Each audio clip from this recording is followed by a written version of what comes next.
Good morning, all. Last one. It's the 28th of December. Hope you had a good crimbo. Teaching kids to love capitalism.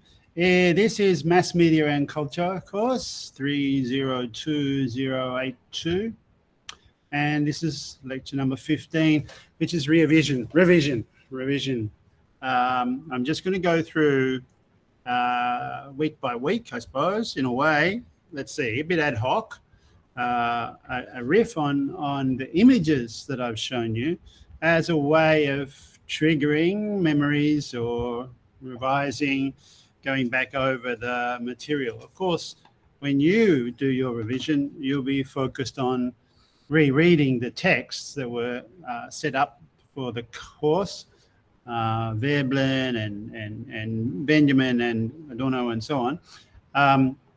And rereading those texts is really crucial, and you'll want to show in your final how much you understand of those and these kind of issues around. But this is also an evolving course, right? So in the question that I've set today for for discussion, there's a chance for you to take some extended time to write about what you think this course should also maybe include next time it's on. Because this time it's quite different to the first time I taught it. There was requests for more on photography and something on the video essay, because we talked about that and they didn't know really, people didn't know what I meant. I talked about surrealist filmmakers and experimental film, and that was something people wanted expanded. So I did that this year. Now you might want to say something else. Like a couple of years ago, one group wanted more on contemporary news media, newspapers, and so. And of course, I was sort of thinking about that as well when I talked about Julian Assange and the importance of journalism. Still, the ongoing importance of journalism, which I've sometimes used as a kind of term of abuse, just journalism, but journalism still remains very important in this internet, news media, social media dominated age, because we still have a need for investigative, truth-telling reports. And of course, we know that part of the debate about journalism, of course, is that not everything is true. And yet, sometimes truth really does seem very threatening to the powers that be. And that's why Assange is in prison, pretty much. Anyway, we'll get back to Assange as we go through the weeks. For you might think that there's something else that belongs to a course on mass media and culture. And what was it that we discussed? Let's think about that. I started off, I guess, just with the idea of what is media and what is new media was a question, and the origins of media. I suppose I thought about reproducibility, because of that Walter Benjamin essay, right? The work of art in the age of its mechanical reproduction. Walter Benjamin had talked about lino prints and just the very possibility of duplicating, repeating, copying, mass producing, making media that mass media, right? And how that reads back and talked about the history quite a lot, actually, and especially of Gutenberg's printing machine and the first Bibles. I didn't stress so much that the Bible was the most reprinted early book in Europe. It had been the most copied by hand as well. I mean, that was what so many priests were doing in the monasteries, with illustrated texts and so on. Actually, for fun, if you wanted to read a great historical novel about the illustrated text and the monks in the monasteries repeating the Bible, there's a book by Umberto Eco, which is fantastic, about the search for the lost Aristotle book on laughter and the monk. It's a drama. There's a film version as well, which is not bad, with Sean Connery, who just passed away a couple of weeks ago. It's called The Name of the Rose. The Name of the Rose. And yeah, I'd like, as a side recommendation, I would say that that's worth looking at. It's a bit old now. Let me see what year it is. I mean, Umberto Eco was a media theorist, was a semiotician. He wrote the novel in 1980. It was his first novel, historical murder mystery set in the year 1327.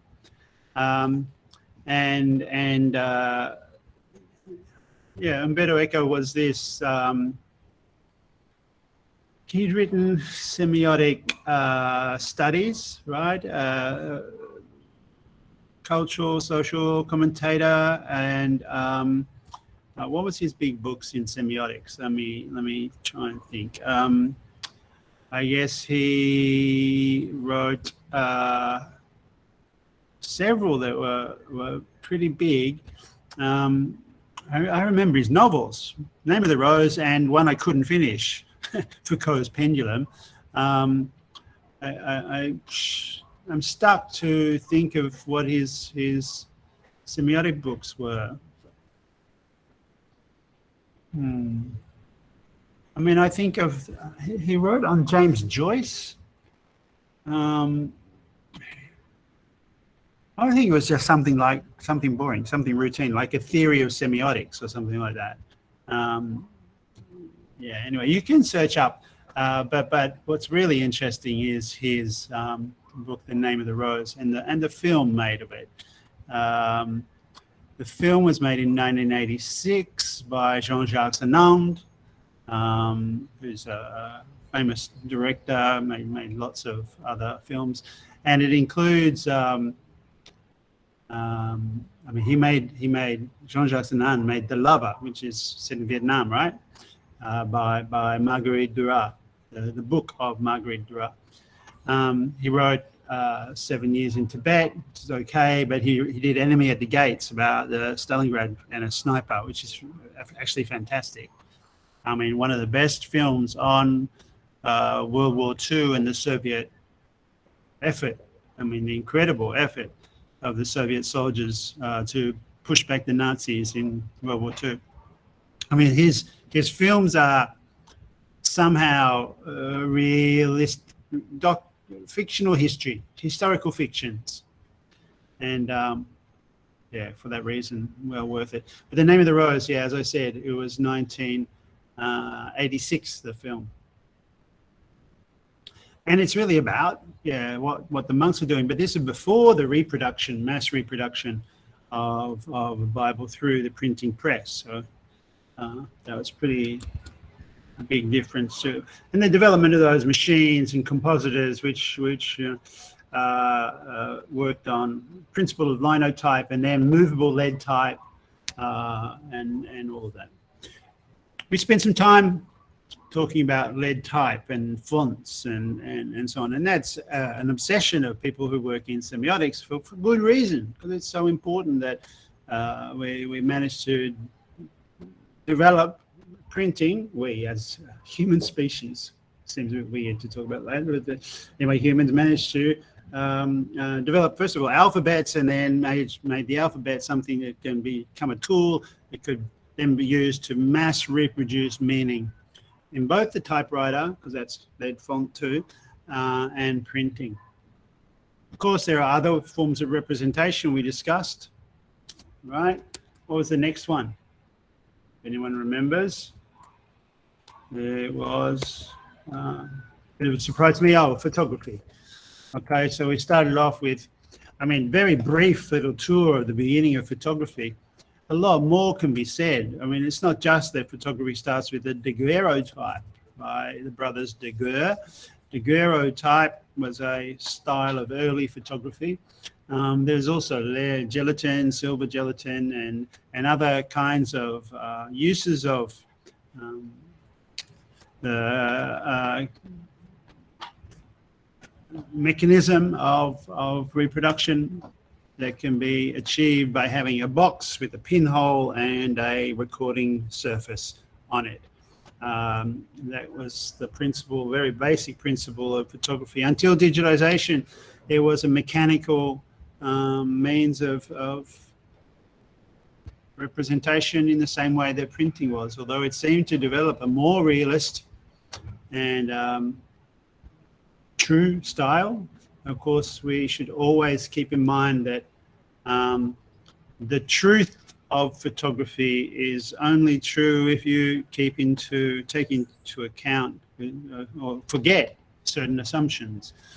The assumption that the true is the image, that time can stop into many moments, that people can be shrunk to be just that big. There are lots of things that we just take completely for granted about photography because we think photography is true, and photography is not. It's so flat. And, you can take a photograph and look on the back and see, wow, they're so thin as well. And life ain't like that. Of course, we know at the same time these assumptions are just we allow for the fact that photography reduces people to little squares and is a moment in time. And we even understand film as a series of moments of time.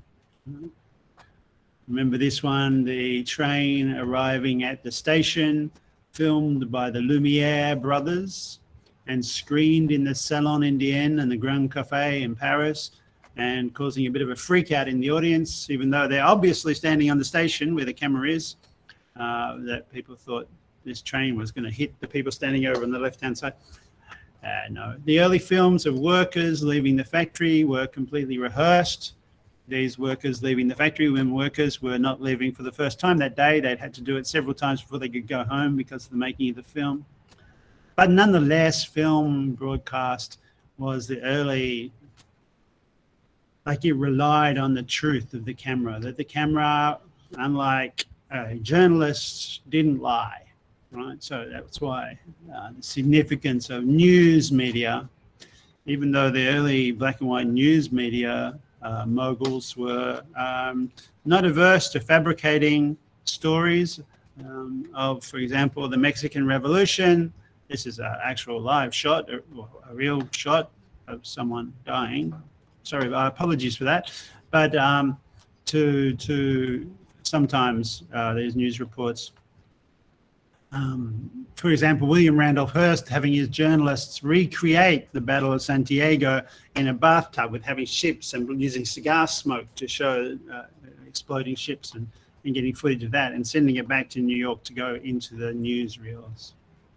Or in Russia, Eisenstein recreating Lenin, his famous speech with an actor impersonating Lenin some years after he died. And putting him in front of a clock, which didn't happen because of after the revolution in Russia, media was a huge growth area and very important politically, important for getting the message out about the revolution, but also an organizing tool for workers. Dziga Vertov, the man with the movie camera, 1927 and so on, had also been part of this Kino Glas movement. Kino, eye, cinema, eye is glass, cinema eye, right? To which Eisenstein, who made the previous film, said, no, we don't want Kino eye, we want Kino fest, because filmmaking is political, right? So we were talking about that a lot, but also how important the propaganda element of mass media was. Think of how with the radio, Adolf Hitler was able to take over Germany and win the hearts and minds with his radio addresses, a very distinctive voice speaking to the anxieties, desires, paranoia, and arrogance of the German nation. Not that the Nazis didn't also use film. Leni Riefenstahl's Triumph of the Will. Here's Leni Riefenstahl making her film of the 1933 Nuremberg Nazi rallies, which were mass events in support of the Führer and of Hitler, and were kind of like are now considered the paradigm of propaganda films, bad propaganda films. Yeah. I mean, related to World War II, there's lots of film footage, and we skated over a lot of different images. I mean, there can be a whole course done on war and cinema, including anti-war films, everything from, we'll talk about some more of those in relation to Vietnam later on, but from Vietnam to, I guess this one you recognize, this is the railway line into the gas camps of Auschwitz. From Landsman's Shoah, one of the more powerful anti-war or anti-Holocaust Holocaust remembrance films there were. So, propaganda and war was a big theme for us in this course, thinking about how radio, photography, film, and print contribute to political propaganda ends, and that's still the case today, of course. I mean, for both demagogues, for the setting up of leaders and making them look great, from Lenin to Hitler, but also for documenting so-called reality and images of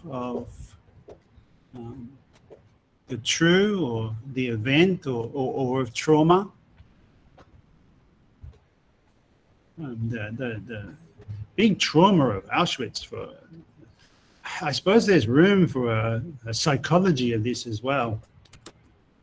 I mean, why was it that Europe could be convulsed, Germany could be taken over by a short guy with a funny tash shouting in the radio about the Jews and the homosexuals and the communists taking over, and have so many people support him? After Germany had had the Weimar Republic and had been like an intellectual, there were problems with the Weimar Republic, of course. But how did Europe manage to, for the second time in 25 years, turn itself into a war zone? And the impact of that image and the trauma of that image, so-called civilized Europe, just was shown by the world to be brutal and barbaric, and they would use technological means to exterminate whole people. Like in industrialized, the logic of industrial capitalism is you ends up having burning bodies in camps, an industrialized extermination process, marching people by railway into factories that are incinerators, basically. And then they're getting rid of the bodies and turning their parts into glue and other products. Horrible history, actually. So, I mean, at one level, the Bible is also horrible because it allows the circulation of the ideology, allows the colonization of other countries. I mean, the Christians exterminating the heathens in South Africa and so on, brutality. But somehow the European self-imposed trauma of World War I and World War II is something else. And of course, they also tried to destroy those people that wanted to oppose that after World War I, the communists who revolted because of the terrible atrocities of the war and tried to set up an improved society. Debates still going on about how it improved. Anyway, there were other things, other triumphs of humans that were applauded in the radio, technological advances and film and photographs, and industrial capitalism advanced as well. Technology, I mean, we put a man on the moon. Well, first of all, we put a dog in space in a little tin can, which probably cooked him, but anyway, cooked her, like her. It was hot, and there's not much insulation there. There's some, but not that much. Yeah, anyway, the Laika was sent into space, and 1961 with Sputnik, and then by 1969, Neil Armstrong had walked on the moon. And Buzz Aldrin, he was second, but who remembers the guy who was second? He had to claim that he had a religious experience on the moon to get any publicity. Nobody remembers the ones who came afterwards. We talked a lot about, we then had a session on what gets into the newspaper, looking at old newspapers and new newspapers. We did a content analysis and talked about column inches. And I wanted to acknowledge that this dimension of media theorizing does exist, but that I don't find it it still goes on, but it doesn't think outside of the theory of the media in a way. There's sort of media thinking that's inside the media, and then there's theorizing about the media that's much wider. And for me, it was the wider thinking from critical theory, Adorno, which obviously you know from my other courses is a big name for me. Walter Benjamin, especially in this course, his work on language, on art, on the city, Paris, his Arcades project is amazing. And Siegfried Kracauer, who's not as often talked about, but who was Adorno's mentor, 14 years older teacher who wrote amazing books on film, on Nazi film, and on the operetta Orpheus in Paris. Fantastic study of Paris that inspired Walter Benjamin. Well, actually, that book had come out after Benjamin was already dead, but the kind of work that Siegfried Kracauer was already doing had inspired Benjamin. Benjamin read his Salaried Masses, which is a lovely little sociology study. It was a text for the course, and I recommend that as if you're going to reread one thing, the Salaried Masses is well worth reading. But also Adorno, his culture industry book, The Commodity Industry, and Mass Product Standardizing, their claim to be different, right? The culture industry on one side and media, propaganda and news on the other. We looked a lot at modern papers, right? The Twin Towers attack is the symbolic news item that seems like a cinema. Not sure if I don't remember if I played the opening sequence to Spider-Man. Did I? Does anyone remember that? I have in some years, but not in others.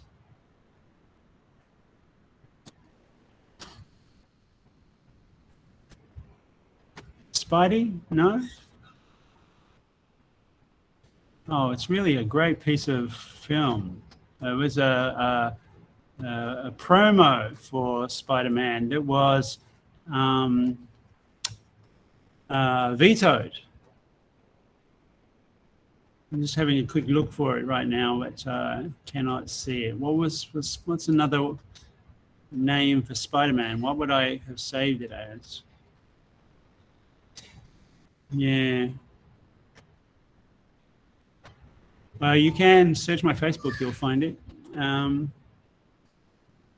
obviously not going to find that right now, so it's a pity.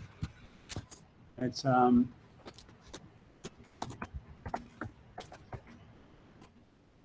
it goes.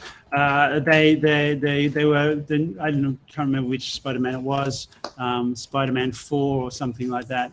And they made a promo for it the day or 2 days. It was being released. It was released maybe a day or 2 days before the Twin Towers were destroyed. And because it featured the Twin Towers,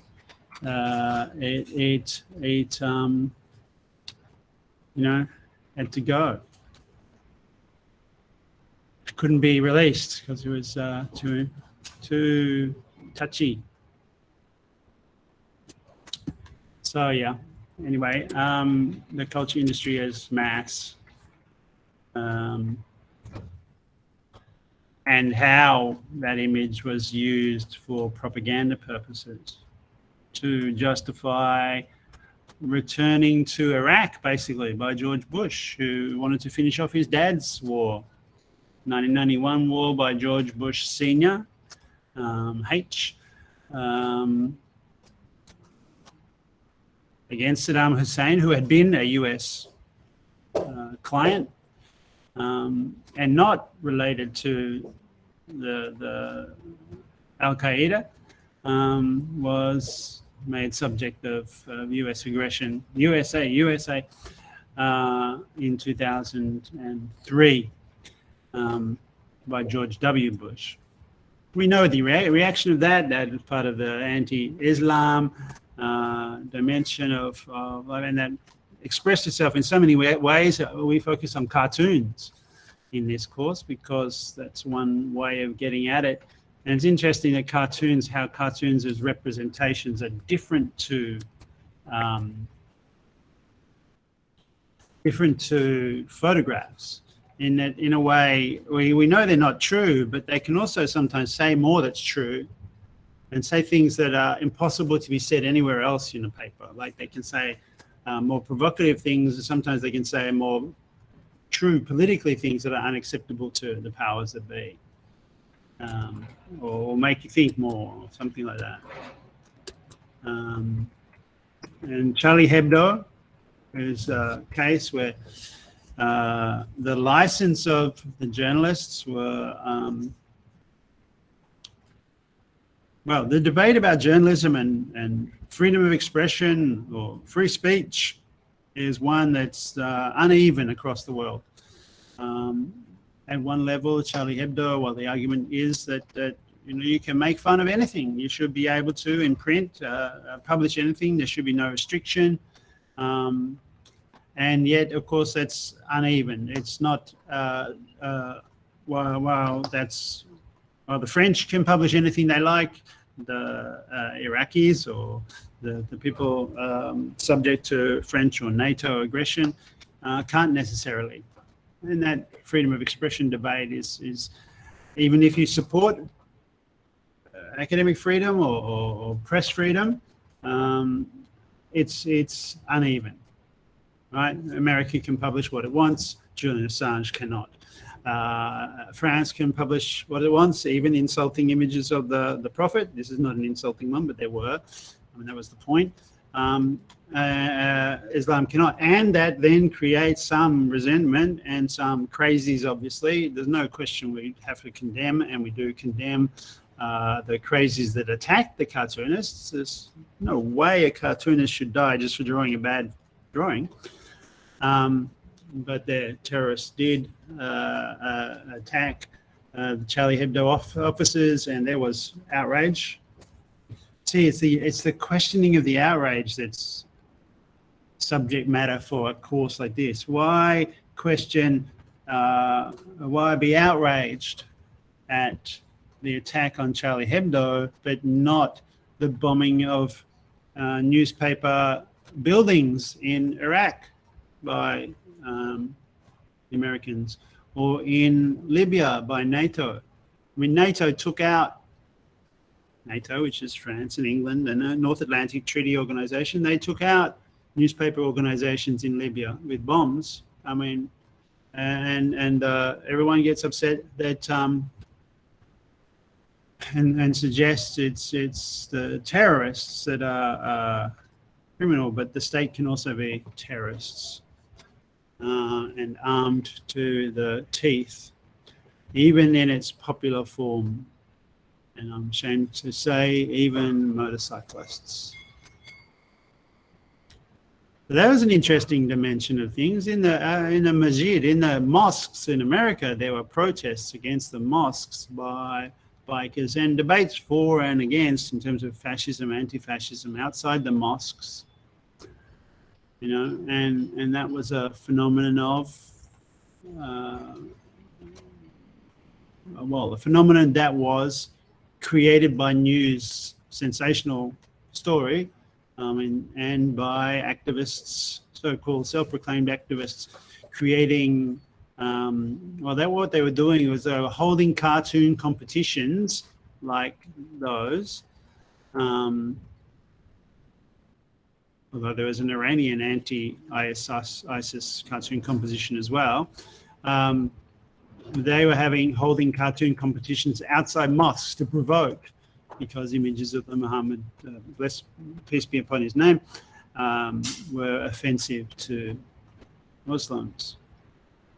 It's not only war, of course, that sells newspapers and gets headlines, although you can think about other things in terms of a war. Think of the way in which COVID is a war, the war on COVID, and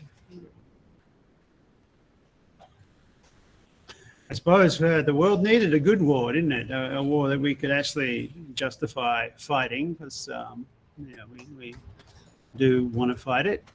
And while there are uneven aspects to this as well, think of how in Vietnam we didn't have very many cases until August last year, and yet very little very little world media even took note of it.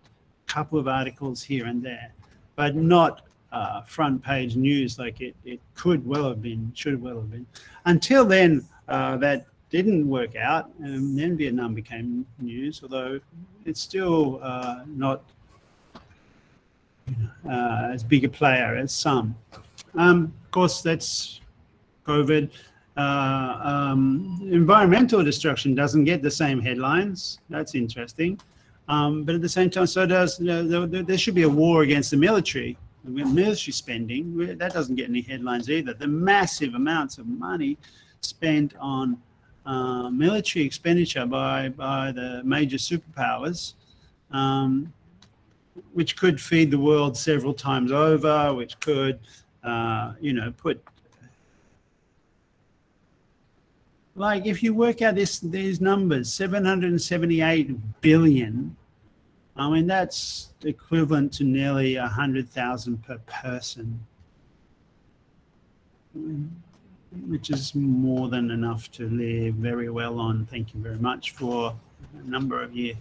I mean, that's an annual 2020 figure, right? The top 10 countries reached 14.82 billion US dollars.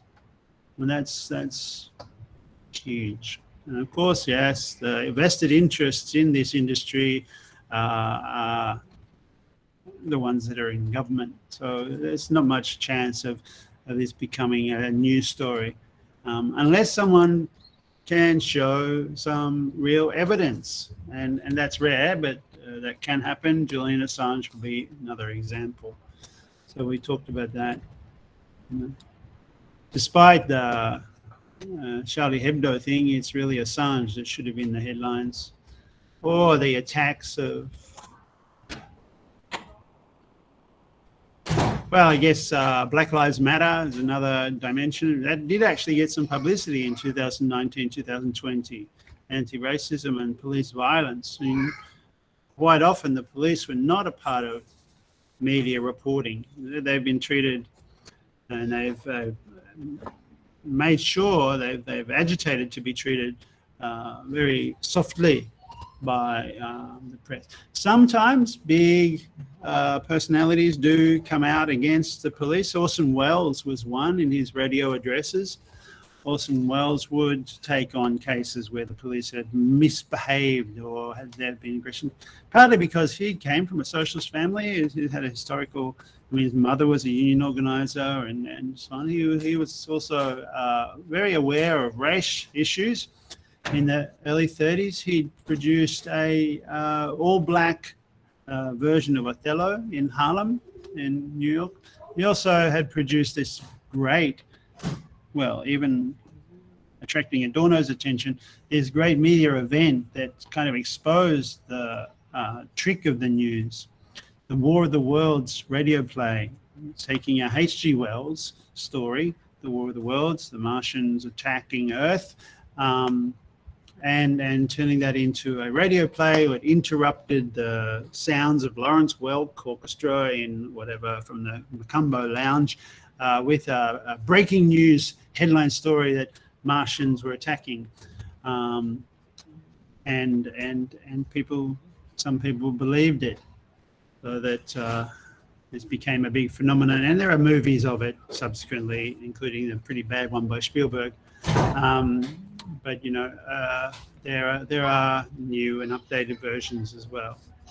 As I said, Adorno liked this very much, and was interested anyway in the phenomenon, how it was that so many people could believe this trick of the media, that just by saying it's breaking and it's news, a news reporter live, but these words said in the media, because people have been encouraged to trust the media as true, could persuade people that something improbable was happening. But also, again, psychology.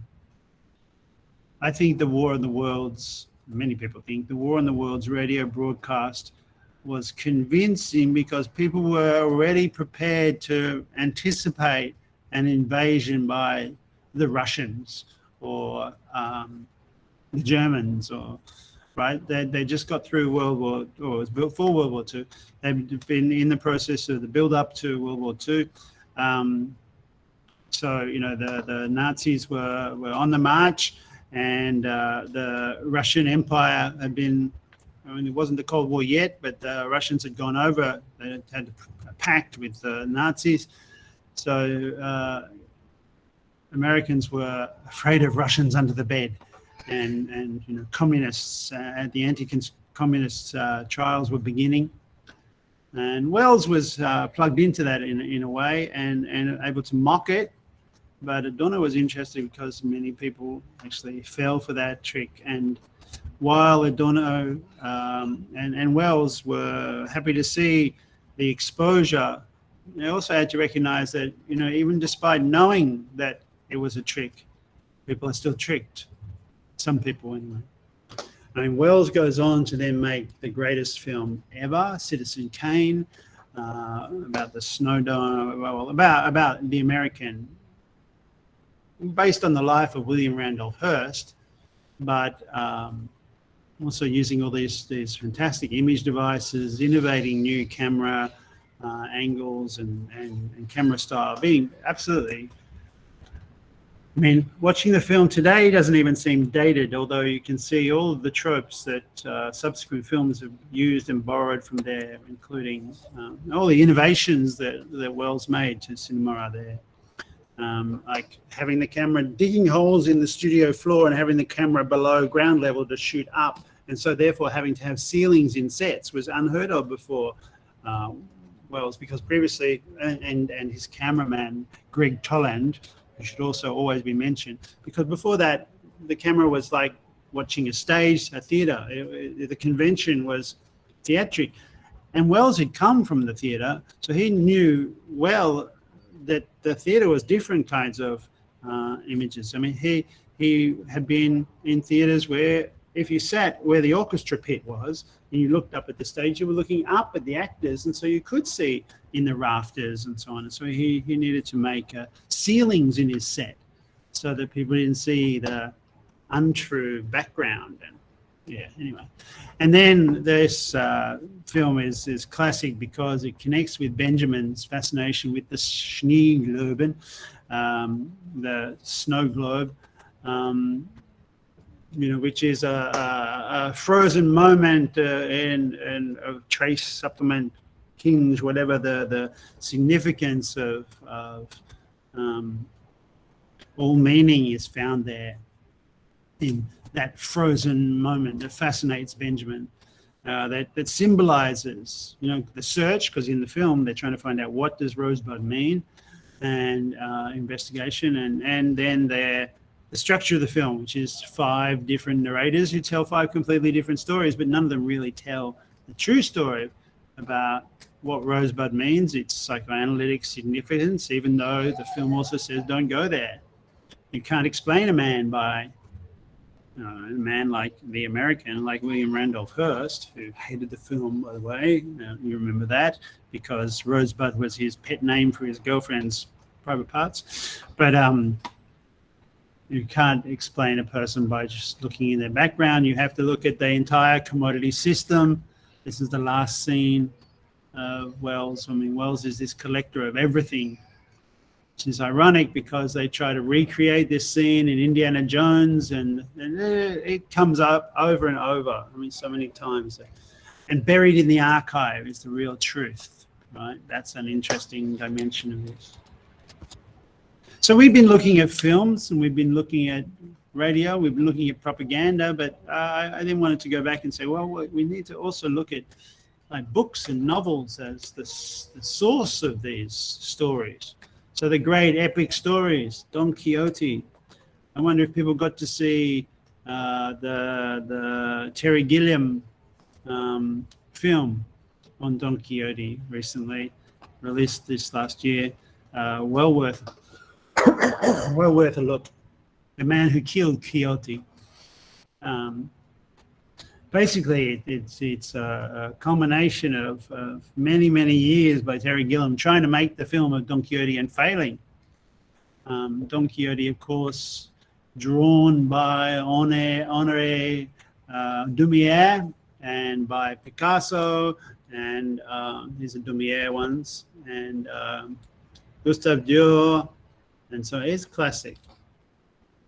The classics, they provide material for mass media, for mass films. And we did have to talk about these classic stories because of their,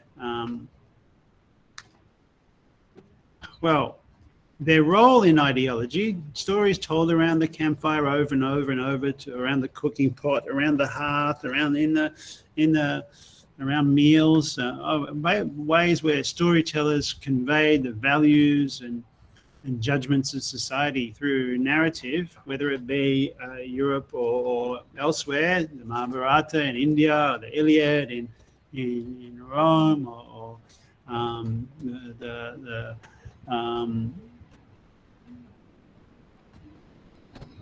even Tarzan's this one. The philosophical tale Hay ibn Yazan is the origins of the Robinson Crusoe story, which is so well known. I mean, these make the material for stories, for movies, and also blockbuster books, but really they carry values of a people, right? And our interpretation of those values, which reinforces the ideology that belongs to them. Robinson Crusoe in particular, Don Quixote as well, but because of interpretation, because of his good and evil, moral, ethical. But Robinson Crusoe, the Robinsonade is often told as a tale of the triumph of organized, industrious individualism.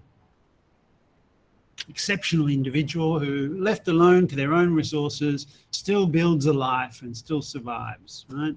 He is shipwrecked on an island. There's no one there. In reality, that's not true. But anyway, the myth is by Daniel Defoe, written in 1719, in 3 parts, actually. But we mostly only read volume 1, right? The life and surprising adventures of Robinson Crusoe of York, mariner who lived 28 years all alone on an uninhabited island on the coast of America near the mouth of the great river Orinoco. Now that's on the Orinoco is in Guyana and in the Gulf, the Caribbean, right? Which is interesting because the story is usually ascribed to, well, amalgam of several people, but usually ascribed to Alexander Selkirk, who was marooned for 4 years on an island, which is now called Robinson Island. Although there was a Mosquito Indian called Will, who had been marooned for 3 years on that same island beforehand. And it's sort of why Selkirk thought he could survive. And Selkirk survived okay, but he hated his experience on the island. In the story version that Defoe tells, Robinson kind of well, he survives well, although he's very paranoid. He's always building defenses and so on. But he rescues a few things from the shipwreck, and he's all alone. And he organizes his time and his labor very carefully. So he spends time and calculates how long it takes for him to make a chair and a table so he can sit and have his breakfast. He didn't think of squatting to have breakfast. Anyway, he had to do all this, build all the accoutrements of European life, of English life, in a cave. And it's a story for kids that tells the value lesson, I suppose, is use your own initiative and you can rebuild all of civilization even though you're completely alone. Of course, the second volume and the third volume people don't often read, I think is as interesting, because Robinson then goes back home in England. He finds that because previously he bought some property and some slaves in Brazil. When he gets home to England, he finds that he's very, very rich because his slave plantation has been continuing in the meantime. And so he takes some of that wealth after he's lived with his wife for a while and then separated. He goes back to his island and tries to found a colony, and then he travels all around Asia and in fact comes to Vietnam and to Hanoi and is involved in trade, in colonial times in trade, eventually, and in the opium trade, and eventually goes back to Europe via Moscow, overland. And in the third volume, it's kind of more like a self-help book. But anyway, it's the story of being isolated for so many years that's really popular about Robinson Crusoe, and of course meeting Friday in the 27th year and saving Friday, this guy who's named Friday because he's saved on a Friday, from cannibalism, from the savage heathen, from the others, right? Which is assumed to be the Orinoco Indians, right, who were subject to colonial suppression. Goes back to Walter Raleigh and other British sailors. And I mean, the story of Robinson is all a bit bound up with deep problems. And there are many versions, of course, that we talked about that. And I don't know, I've been watching Robinson in Space TV series recently. That's also another value-laden story about who's evil, who's not. There's artificial intelligence, and it's all high-tech sci-fi as a space, like novels are a space where you can talk about, or cartoons, where you can talk about problems that are here and now, but with a box around them, so that they aren't quite really about you. So, yeah. In a way, Daniel Defoe had stolen the story from William Dampier, the pirate come trader, colonial figure, who wrote the Voyages and became a respected scholar and a navigator, and wrote volumes on the winds and trade, winds of the Pacific, that was used for hundreds of years afterwards by James Cook, by Charles Darwin, by others very influential, but whose story of visiting Condau, for example, in Vietnam, was then read by Dampier, because it came out just a few years before. Dampier's story was read by Defoe, and Defoe, in a way, adapts that story to tell the story of Robinson Crusoe in the second volume. The first volume is probably taken in part from Dampier's stories as well, because he was the one who saved Selkirk from the island, Robinson Island, and had told the story of Will, the Mosquito Indian, because he had picked him up, actually, and left him there on the island as well. And a big part of the narrative of Selkirk came through Dampier's voyages. Although there was also another person who wrote about their experience of being marooned, or kidnapped, captive in Sri Lanka, a guy called Robert Knox in 1648, I think, until 1668. He was on Ceylon, a prisoner of the King of Kandy, and for 28 years. A somewhat freed prisoner. He was a farmer, basically, but he couldn't leave the island until eventually he escaped, and he wrote about that. And his story was published by the same publisher as Defoe, that Defoe had. So Defoe's sudden creation of this novel, Robinson Crusoe, in his 62nd year or something. And previously Defoe had been a brick builder, running a brick factory, and had various other schemes. Had published something about dissenters, religious debates, and had been in the stocks and been in prison and for debt and so on.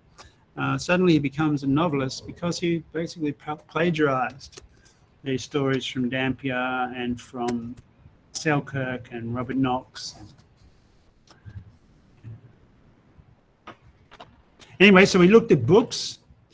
So we looked at radio, we looked at film, we looked at books, we looked at newspapers. We also looked at cameras, photography, and film. So the work of Laura Mulvey, I stress this, and inside the work of the camera was this theory of the gaze. The camera records what is in front of it, the pro-filmic, and the audience watches the final product. So there are various looks that we could analyze and examine, and Mulvey sets out the theory of the gaze. Camera gazes at the thing, the audience gazes at what's filmed, the characters gaze at each other, and then others added to this. The audience could look at each other, a character can look out of the frame at the audience, and we could probably think of others, right? So people can look at the process of looking in a class like this, and so on. An update version of this theorizing in photography, there are several, but one that I think is really significant that we looked at and we read some of was Ariella Azule's work, and she now really reigns the field of photography in some sense, because of her civil contract of photography, saying that the responsibility for what is the end product of the photograph is not just the photographer but also the people in the photograph. I mean, trying to displace that power of the person who photographs.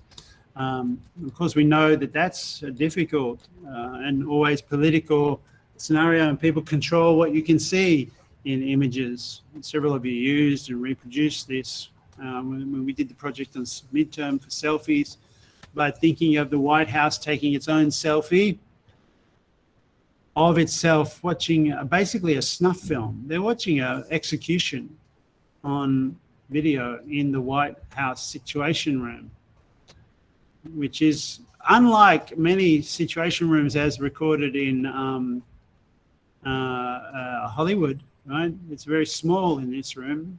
The desk is not one of those big monster desks, and they're all not sitting around with charts on all the walls. In fact, the walls are completely bare. And I mean, there's the seal of the President of the United States on the back wall there, but there's a door, and I'm not sure whether what's reflected there, it doesn't look like a doorway, but yeah, people have looks more like a mirror. People have squeezed into one end of this room, so there's a video screen here where we're sort of to our left, where we're as viewers viewing. So the camera person is taking this, or the group.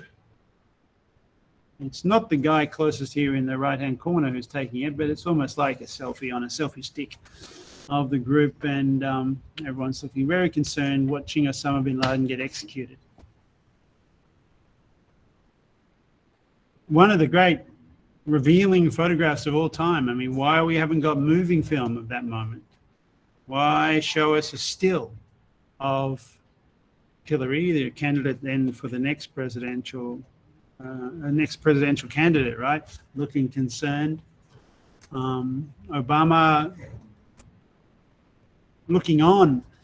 Biden, who's the current president there, is more robustly in the frame.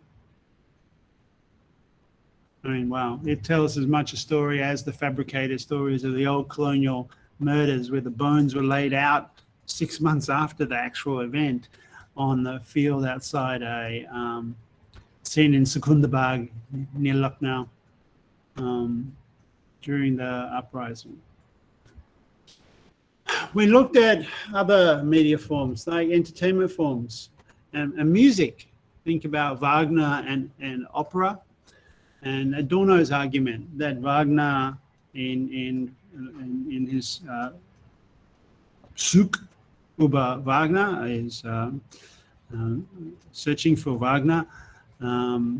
Wagner is the one who really initiates. It's with Wagner we see, first of all, the major initiation of the commodification of all of culture. So that it's in his innovations in the opera form that everything starts to be commodified, even the event of opera. So that Wagner's operas, you went to them in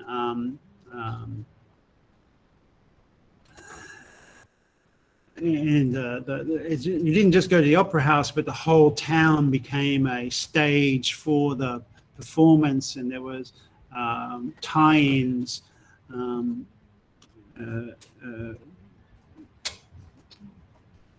products like in the same way that you now with movies get branded popcorn. There were cups and beer mugs with Wagner's face on them. There weren't T-shirts, but there were no doubt other souvenirs you can buy branded with the event of whichever Siegfried or whichever opera it was that was on. I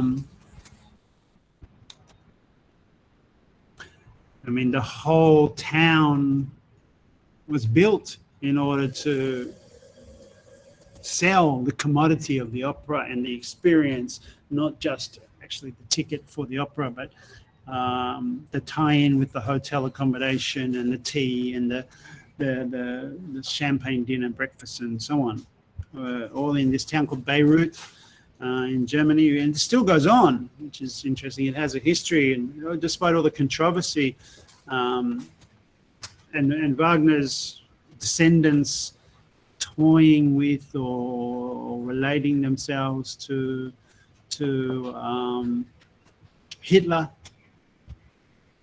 Wagner had become the see, this is interesting. If Adorno can point out that Wagner was the vehicle for the commodification of everything, right? The beginning of the commodification of everything is put at Wagner's door.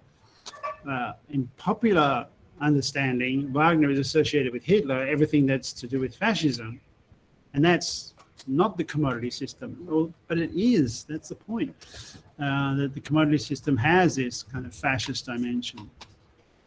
And here we still haven't, I think, come to terms, and this is why Wagner remains of interest to cultural studies and sociology and anthropology. Wagner is still a problematic figure in the staging of politics and so on. And yet so central to our lives. Like, as I said, and I'm sure you remember, it's the Bridal March that we most know Wagner for. The Bridal March that people, consecrate their relationships to the sounds of a tune that was composed by the guy who's the arch villain of fascism, or the patron saint of fascism, or the beginning of commodification for Adorno. Yet, of course, in Vietnam, we might also remember that it's the Ride of the Valkyries, great that triumphs over that. And we watched bits of the film, the horrible sequence of the Charlie Don't Surf sequence from Apocalypse Now that shows this, I don't know,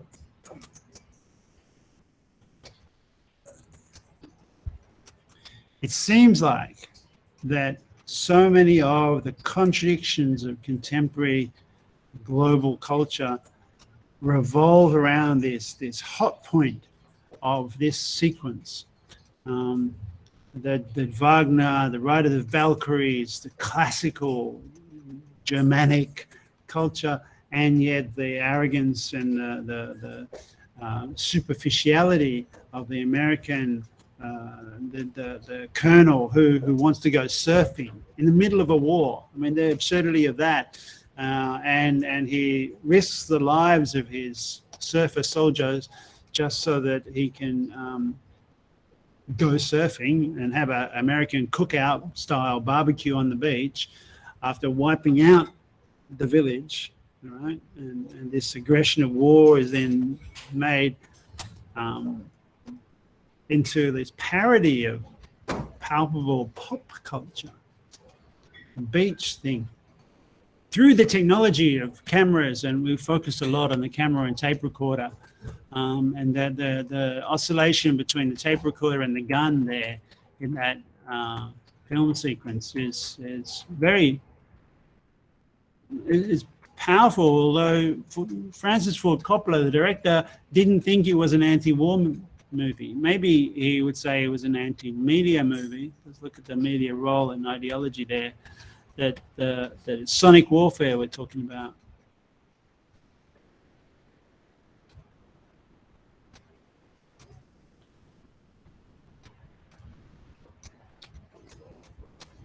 So therefore, yeah, we started to talk about sound.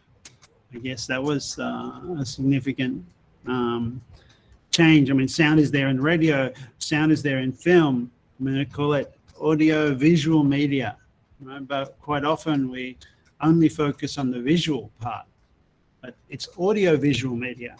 So sound is massively influential in your interpretation. The sound of the news. And Orson Welles was into this here, and News on the March. He really made that sequence at the beginning of the newsreel orally interesting, because he'd worked on radio for a long time. Theatre and radio for him were combined.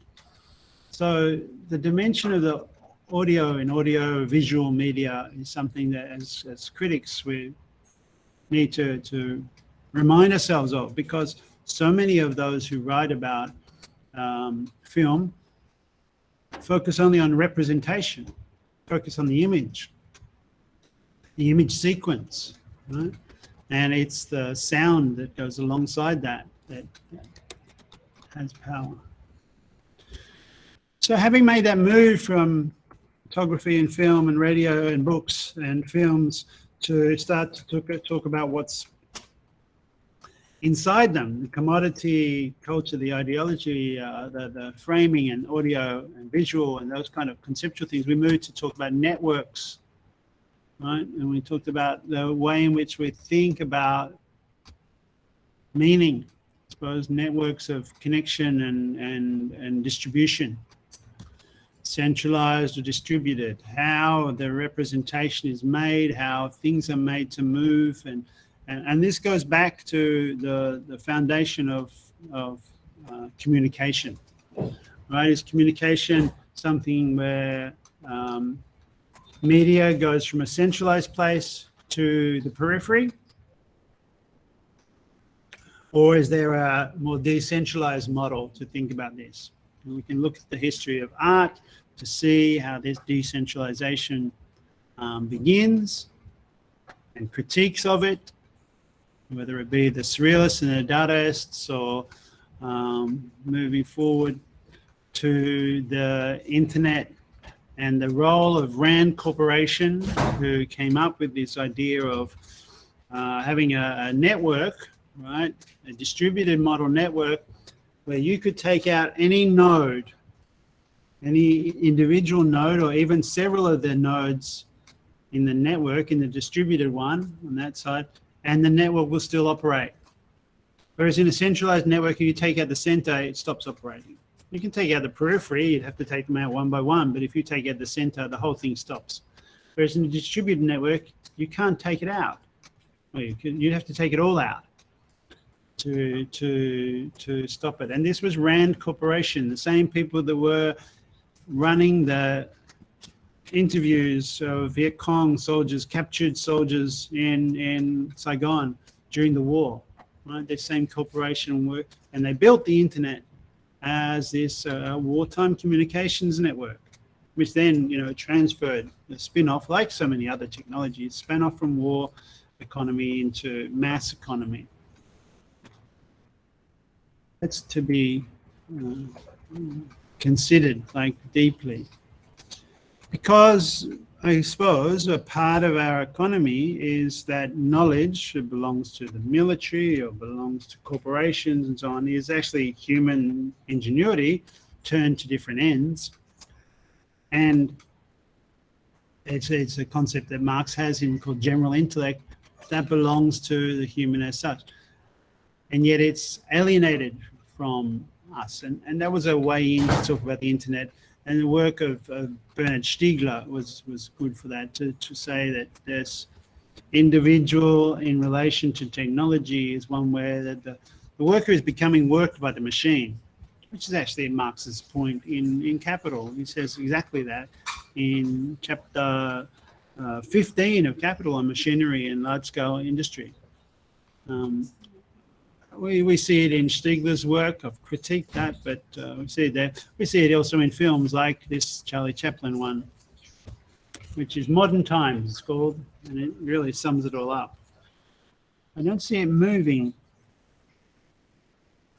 I don't know why.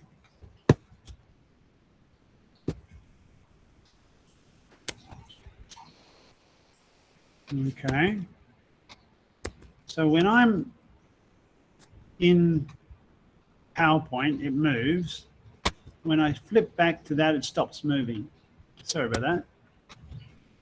That's the nature of this thing.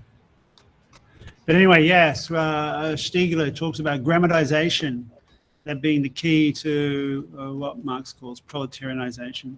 The becoming kind of the same of every worker. Every worker is reduced to a simple input role. No, it's not the case. Every worker is not. But the majority of workers are coming to do the same thing. Of course, there are alpha high-tech workers still, but the large majority are either beta workers doing input or service workers supporting those doing input.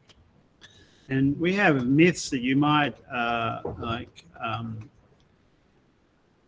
through luck, education, wealth, or effort, move up into the more sophisticated sphere of production and get out of the mere data input and become a manager.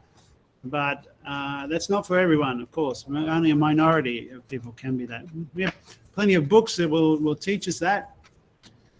Doing mindful work and how to have a good day and the golden rules of this and 10 ways to have a boss life and so many self.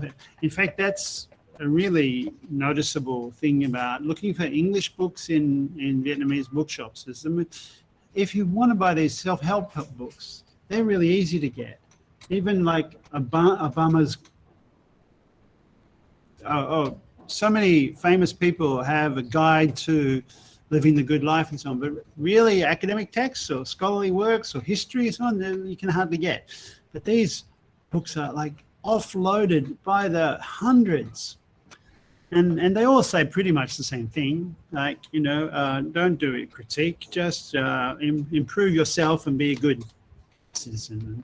And you'll have the secrets to a sharper mind, right? And this is bunk, honestly, it's right. I saw one just the other day, a new one. Inject the greatest books into your mind. Like, I know, Kung Fu, just like in the Matrix, where there's a service you can get by email where you subscribe and they make little films of books that you want to read but haven't got time to read.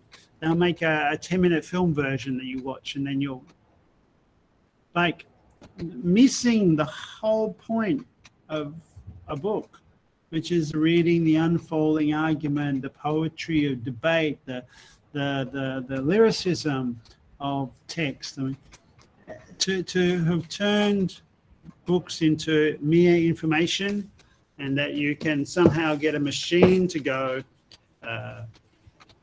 and inject it into your brain, misses the whole point of sitting with a book and reading, or even kind of bastardized film as well, and it's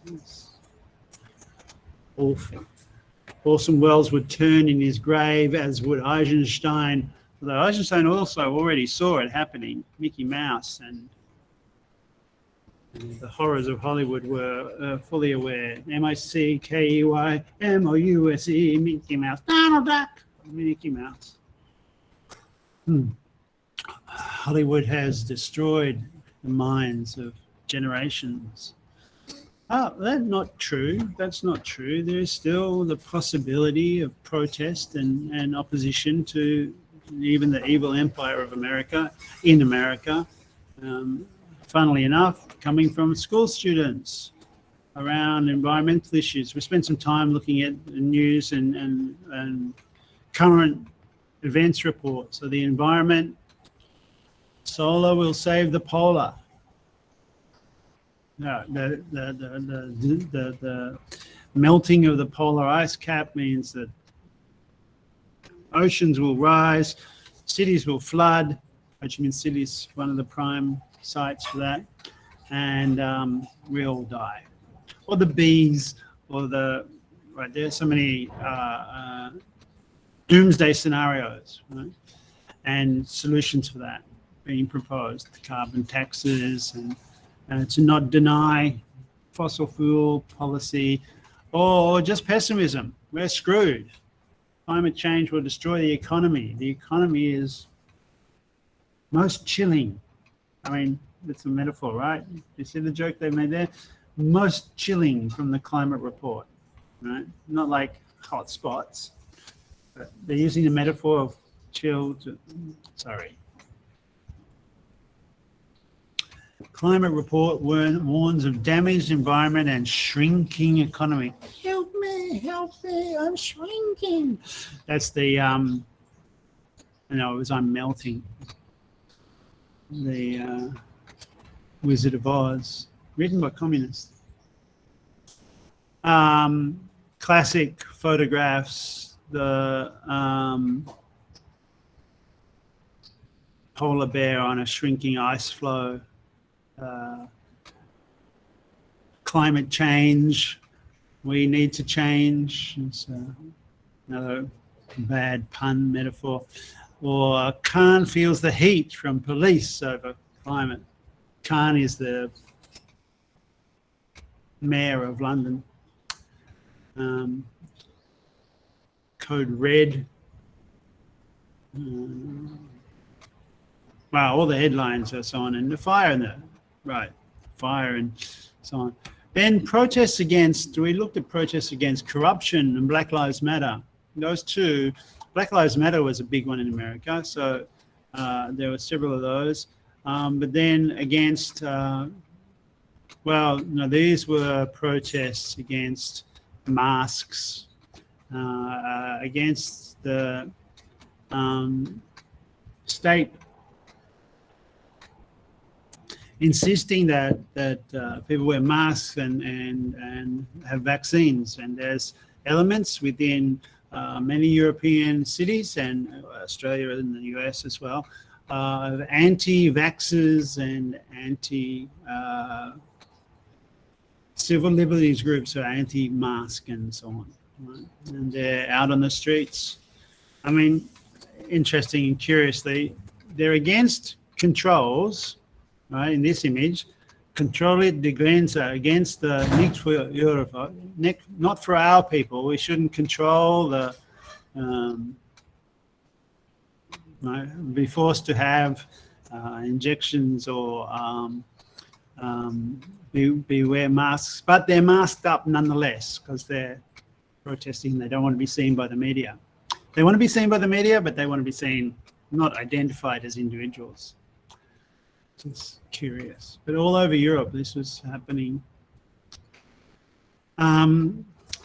Anti-abortion protests were alongside that. My Body, My Choice was actually an anti-vax thing, but this is Australia. But it also was happening at the same time as the US was revisiting Wade versus the state versus Wade. The lawyer who argued that case died just 2 days ago, at 88 or something. Yeah, the anti-vax movement and white supremacy. We looked at student protests, Hong Kong protests, protests in France, in India, in Pakistan, in Lebanon, in Spain, Chile against corruption, in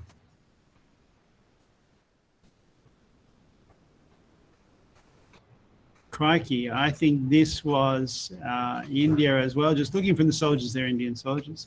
In Thailand in October, there's anti-corruption and we're a democracy against the military government. Yeah, this is Thailand again. Yes. Or is this Burma? Myanmar. In Chile. And Chile had some of the most great graffiti against resistance and some of the most iconic images. This one of a guy about to throw something, but the water cannon has created a fantastic rainbow effect. There's certain obscenity in finding beauty in protest, but nonetheless I did and I do. This is Chile again.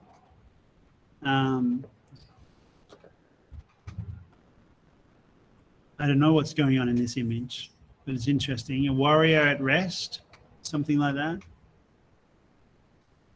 I mean, it looks like someone from a movie set having a break, like they're filming Star Wars down the road, but he's just having a little rest because it's been a bit intense. Yeah. Or the aftermath, the wreck of barricades and bonfires. So, new elections in Chile just this week, and the leaders of the student rebellion for the last couple of years, and now the Prime Minister, and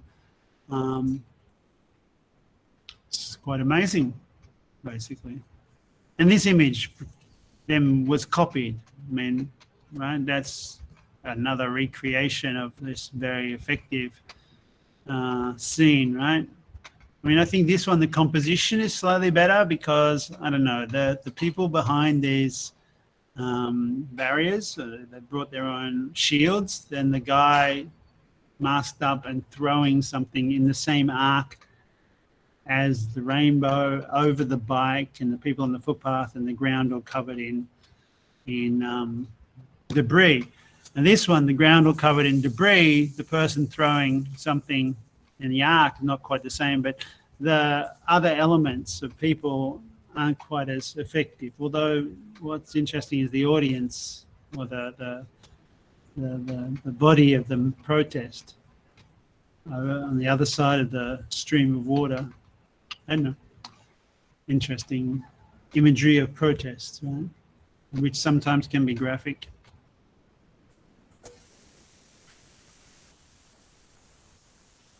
Of course, yeah, the military junta in Myanmar has been in the news recently. The effect of basically a civil war going on, burning of Chin areas, minorities having their towns burnt.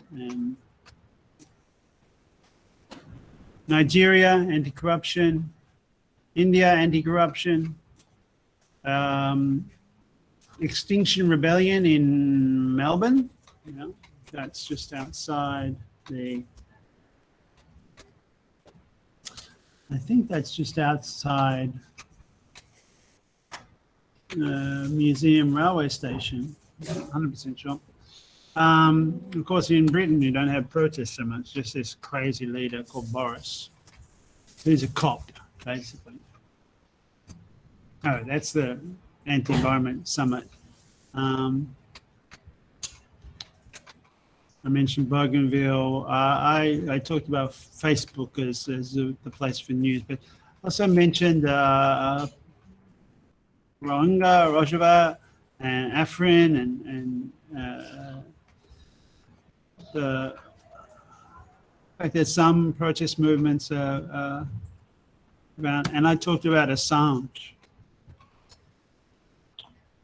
And I think we have to, in a course on mass media and culture, Assange needs a place. Even though just 2 days or even a day after talking about him like this, he was, his appeal against extradition to the US was lost. So, his court case against extradition to the US is lost. He can now appeal, so there's still a chance that he won't be sent, but it's very likely that he is going to face 175 years or something imprisonment for telling the truth. I mean, there's no question. I mean, it's true that he broke the law in Britain to evade his parole. Right? He was on parole and he didn't turn up for the court case. He went and said to the embassy, and 7 years he spent in the embassy, and then he was handed over because they no longer got along. And so he had to face a case in Britain, but the maximum tariff you can get for breaking parole would be like a year, and he spent 2 years in prison already. So he's covered that. They're just keeping him in prison because America says so, because America's found reason to want to expose him for releasing what was true. That's the tapes and the dossiers, the record of US crimes that were released by at least 50 major news outlets at the same time, but which were traced to Assange and WikiLeaks because they were released by another whistleblower within the CIA administration. I mean, the injustice of this is incredible. We talked about injustice in race and films and ultra-violence and police violence related to Black Lives Matter, and some powerful stuff there as well. I guess the main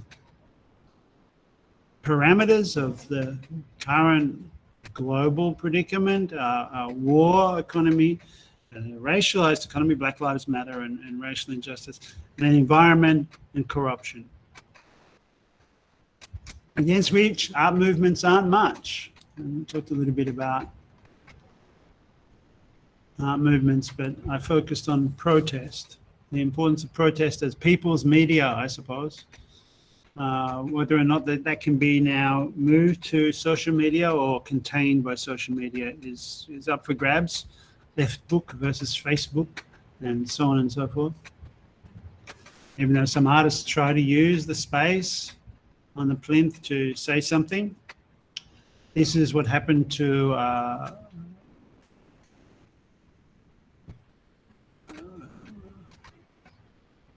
this was Yinka Schoneberg's art piece on the fourth plinth in the centre of London. It's now held outside the Greenwich Maritime Museum, about 20 kilometres away in Greenwich. Greenwich Maritime is interesting because it's really the site of one of the key sites for the launch of Britain's colonial empire. It's right next to Deptford, where the ships' yards, dockyards were. All the ships that were built that colonised India and the world, and where all of the great explorers, etc., sailed from. Francis Drake, Captain James Cook, and Banks, and so on and so forth. And Greenwich Maritime There's the kind of bureaucratized, formalized, the naval barracks, training school and hospital for colonialism. And it's now an art gallery and museum of that stuff, and yet also I would say biased museum. Doesn't tell these stories. Somehow I want now to, I wanted that story of the museum to then be questioned. Why does the museum not focus on war, environment, racism, and corruption? And yet, in a way, it does, but not, I don't know, personal observation only, not explicitly. It excludes the opium trade. It does have a pretty effective anti-slave trade story, though one should remember that the slave trade was run by Britain before it was abolished by Britain, but it wasn't really abolished. It was replaced by blackbirding and indentured labor and wage slavery. Anyway, yeah, museums as a memory and media take us back to, I guess, the museums of the Holocaust and where we started. The past. And the crimes and memory of the past, and how media records that history, how the different media that we have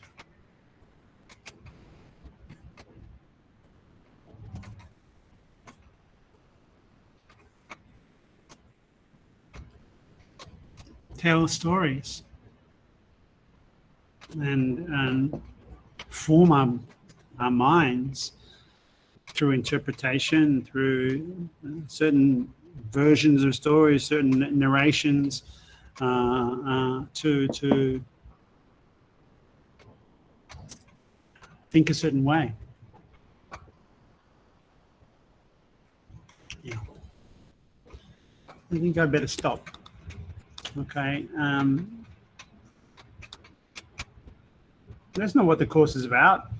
That's a version of the course, let's say. And we should talk about it. What I'll do is